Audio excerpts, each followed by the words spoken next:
I've been a fan of the Persona series for a long time. It's one of the only video game series that I've played that consistently utilizes its medium to create an experience that wouldn't be possible in any other. It incorporates a lot of distinctly different aspects into a surprisingly coherent whole. Combining JRPG combat with social simulation isn't exactly the first thing that comes to mind when developing games, and they probably wouldn't work well together if not for the integration of thematically rich and philosophically distinct storytelling. Add on to that some uniquely stylized graphic effects and amazing music, and you have a series that's primed for longevity. It helps that each game is extremely distinct from the others, to the point that you can tell which one you're looking at by the most prominent color on screen and the genre of music that's playing, while being holistically similar enough that they're very clearly part of the same series. They also hit the sweet spot where they're not quite direct sequels to each other, but they're more connected than a spiritual successor would be. And even though I already made a video on Persona 5, there's so much going on in these games that I've been planning out several others ever since I finished that first video, one of which is about the portrayal of queer characters in Persona 4, and seeing as it's currently Pride Month, I figure there's no better time to do it than now. Before I actually talk about that though, I need to establish what exactly I count as the Persona series, and you'll see why in a bit. The Persona series is a sub-series of the Shin Megami Tensei series, which is itself a sub-series of the Megami Tensei series. I don't care about any of those games though, because they're about as similar and related to the Persona series as, say, the Pokemon franchise is. I also don't care about Persona 1 or either of the Persona 2s, because they're effectively SMT games with the Persona title slapped on. They lack the main things that make the Persona series what it is, namely the addition and integration of the social simulation mechanics to the core JRPG systems, and a strong and thematically rich philosophical core. For that same reason, I also don't care about any of the Persona spin-off games. That leaves the Persona series as Persona 3, Persona 4, and Persona 5, as well as their remakes/remixes, Persona 3 FES, Persona 3 Portable, Persona 4 Golden, and Persona 5 Royal, all of which were developed by P Studio, a division of Atlus. My criteria for what I consider to be part of the Persona series might lead you to believe that the games that remain are all excellent in regard to storytelling, but unfortunately, the characterization and writing in the Persona series can be weirdly inconsistent at times. It occasionally feels like there's two writers working on the same script. Let's call them P Studio and Atlus. One of them is focused on complex issues and thematic coherency, while the other is interested in pandering to the lowest common denominator, stuffing in as much content as possible with no regards to pacing, and making baffling business decisions, all to the detriment of good ludic storytelling. This conflict of interests rears its ugly head in all of the Persona games, but most notably in the remixed versions, and most egregiously in FES, where it actively undermines the plot and themes of the game, but Golden comes in a relatively close second. So in dealing with this inconsistency, we have to make some choices. Do we focus on what's literally being said by the characters? Do we focus on the subtext? Do we focus on what fits the themes and message of the game? Well, luckily for us, the central theme of Persona 4 is looking beyond surface level appearances and finding the truth that's often hidden from us. So prioritizing the subtext over taking the stated text at face value is also prioritizing what fits with the themes and message of the game. The Persona series wasn't named that by accident. The games deal with Jungian psychology both by literalizing the concept of Persona's shadows in the collective unconscious, and by using Jungian philosophy as a basis for characterization.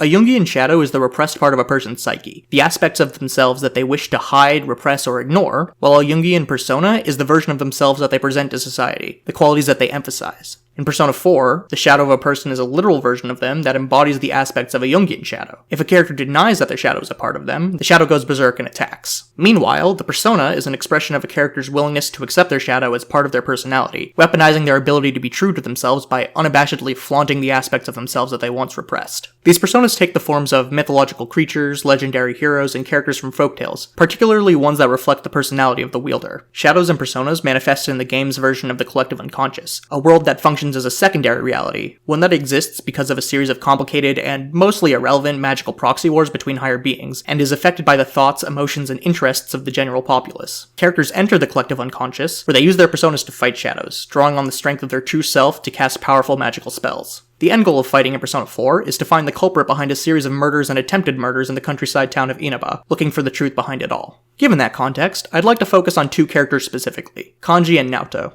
Kanji and Naoto are queer. They're gay and trans respectively. That's not the entirety of their characters, but seeing as the game focuses on accepting oneself, and they both hide or repress their queerness to some extent, it is a substantial focus. And while I'd love to just take that statement at face value and use it as a jumping off point to talk about how the game utilizes its themes and plot to explore their experience as queen teenagers, the contradictory writing has led to a substantial portion of the game's audience denying that they're even queer to begin with. So I'll instead begin by compiling enough evidence to make as compelling a case as I can for Kanji being gay and Naoto being trans, and hopefully, if you are a member of the audience who doesn't agree with my premise, you'll at least be willing to hear me out before dismissing what I have to say. While I experience romantic attraction to all genders to one degree or another, I currently identify as cis, so I won't claim to be an expert on the trans experience. I have, however, spoken to, listened to, and read about the experiences of a myriad of trans people, so I'm not speaking from complete ignorance. Starting with Kanji, we see a kid who's incredibly insecure and constantly shutting people out because they look down on him. He has an obsession with being manly, spending much of his screen time trying to unravel what it means to be a man and striving towards various forms of manhood as he comes to different conclusions throughout the story. For the most part, Kanji's homosexuality doesn't take center stage, being mostly expressed in small moments here and there. Kanji expresses on multiple occasions that he's much more comfortable around guys than he is with girls. He takes the first opportunity to avoid having to be alone with a girl at a festival. He's not interested in the girls in bathing suits while the rest of the guys make a big deal out of it. And despite being uninterested in the girls entering a beauty pageant, when it's suggested that Naoto could enter, Kanji begs Naoto to do it. Kanji is attracted to Naoto from the moment they meet, and spends time making himself look good for what he thinks is a date with Naoto back before the reveal that Naoto was born a woman. The beauty pageant is a way for Kanji to prove to himself that he's still attracted to Naoto when Naoto is dressed as a woman. But a lot of that is circumstantial. His insecurity could be chalked up to his stereotypically girly interests, and just because he isn't attracted to the female cast doesn't mean he isn't attracted to other women. You could also write the beauty pageant off as Kanji just wanting to see Naoto dressed up. If you wanted to, you could also cherry pick some examples of the contradictory writing that makes it seem like Kanji is attracted to women. What's less refutable is Kanji's shadow. Kanji's shadow resides in a bathhouse filled with deep-voiced men and talks with a stereotypically gay accent while speaking in sexual innuendo. He talks about being scared of and disliking girls and preferring men, and even says that the male characters would make wonderful boyfriends. In combat, he appears alongside two burly men who heal and support him, and he has attacks that enrage female party members but poison male party members. And the cherry on top is Kanji referring to accepting his shadow as coming out to everyone else.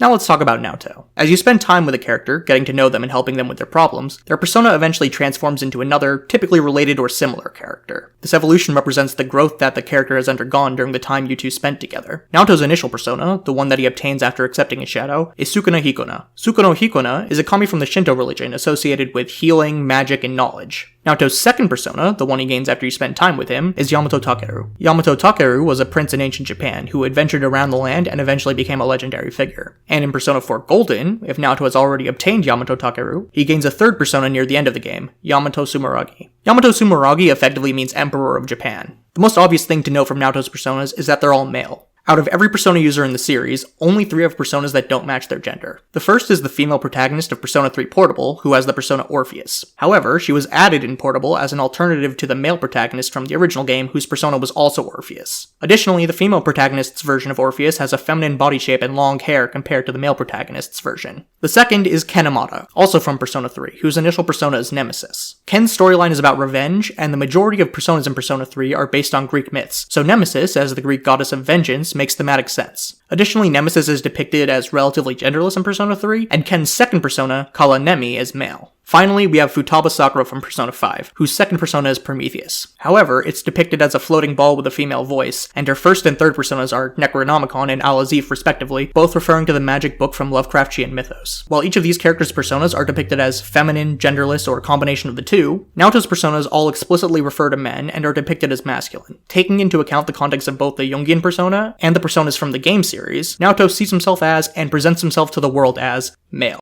So that's the contextual and thematic reasoning for Naoto being trans. Let's move on to the textual and subtextual ones. Throughout the game, Naoto is portrayed as supremely uncomfortable with femininity. He wears men's clothes and a binder, and lowers the pitch of his voice when speaking. This is shown most frequently and blatantly if you choose to date him. While dating Naoto, you can manipulate him into wearing women's clothes to please you, and guilt trip him if he doesn't. He frequently asks if you're okay with him and his lack of femininity, saying that he wants you to like him so badly that he'll change himself to meet your standards. But much like with Kanji, if we want to get to the simplest truth, all we have to do is listen to his shadow, the repressed parts of himself that he must come to acknowledge and accept. Naoto's shadow wants to perform surgery on himself to alter his body, saying it will allow him to live a new life. He reveals that Naoto is trying to emulate the cool detectives in the books he read growing up, and part of that emulation is wanting to be a man, even changing his name to Naoto, a cool and manly name. After accepting his shadow, Naoto admits that his assigned sex doesn't fit his image of his ideal self, which is a sentiment that I've heard many trans people express, often verbatim. And while immediately after saying that, the narrative contradicts itself in the way I described earlier, I think it's fair to say that one line of explicit contradiction doesn't outweigh the rest of the textual, subtextual, contextual, and thematic reasoning for Naoto being a trans man. That being said, the contradictory nature of the writing is still a pretty large issue, not just because it hurts the overall quality of the game, which it definitely does, but because it creates a level of ambiguity that allows for players to ignore or overlook fundamental aspects of the story, simply because that's easier than spending the time and effort to grapple with and understand them. Ironically, that's the exact circumstance that the town of Inaba finds itself in towards the end of Persona 4. A magic fog blankets the town, created by the public's disinterest in the truth and willingness to forget and move past the unsolved murder cases. Their vision is literally obscured because they care more for ignorant comfort than they do for the occasionally harsh truth of the world around them. The Persona series is a fundamentally complex and nuanced experience, and writing it off as nothing more than a fun, if emotionally engaging, pastime because of the silly, lighthearted, and lowbrow anime tropes is a massive disservice to the intricacies just under the surface. And yet, because of the dissonance that's often created, I can't really blame a player for doing just that, especially when the remix version of the game, Persona 4 Golden, goes out of its way to further that dissonance in appalling ways. Persona 4 Golden, like the other remix versions of the Persona games, adds new content, both gameplay and story. The gameplay is almost entirely pure improvements and quality of life changes, and excellent ones at that, but the additional story sections are just so bad. Golden adds more tacked on and tropey anime sections, a character who doesn't fit the story whatsoever, the worst dungeon in any of the Persona games, and worst of all, a new epilogue. The new dungeon and epilogue destroy the pacing in ways too numerous and complex to get into here, but rest assured that one of the other Persona videos I have planned is all about the remix versions of each of the games and their new endings. But I can't not talk briefly about the Epilogue of Golden. It's just too relevant to the subject of this video to gloss over. The new epilogue has the main character return to Inaba 6 months after the end of the game, reconnecting with all his friends and seeing how they've changed. Most of the characters express the development they underwent during the main story, but both Kanji and Naoto have taken massive turns. Kanji has washed out the dye in his hair and now wears glasses and simpler clothes, a stark contrast to his punk aesthetic from the main game, and Naoto has stopped wearing men's clothes and a binder, instead presenting fully as a woman. Despite both of these characters resolving to be true to themselves, they completely change in the intervening 6 months, losing all of their individuality by conforming to societal norms and eliminating any and all reference to their queerness in the process. But so what if the storytelling is inconsistent in this particular way? Is it really so important that these characters are queer? Frankly, yes. Ignoring the fact that more queer representation is typically a good thing on its own, Persona 4 in particular greatly benefits from Kanji and Naoto being queer. Persona 4 is a game about teenagers repressing what they're ashamed of before accepting themselves for who they are, utilizing those traits as a distinct part of their individuality, and ultimately helping others to see that accepting those uncomfortable truths is good for you, even when other people make fun of you or are uncomfortable around you because of those traits. And if you're a queer teenager, seeing that sentiment expressed is vital. To leave out characters who represent a part of the population that are so often ashamed of and feel the need to repress those very traits would be egregiously dishonest and would fundamentally detract from the story as a whole. So yes, it's a shame that the story so often contradicts itself in an attempt to cover up an aspect that it's uniquely situated to address, and it's a shame that the remix version further muddies the water, but seeing those queer characters at all in the context of this already excellent game, one that was initially released in 2008 no less, is at the very least something to be grateful for.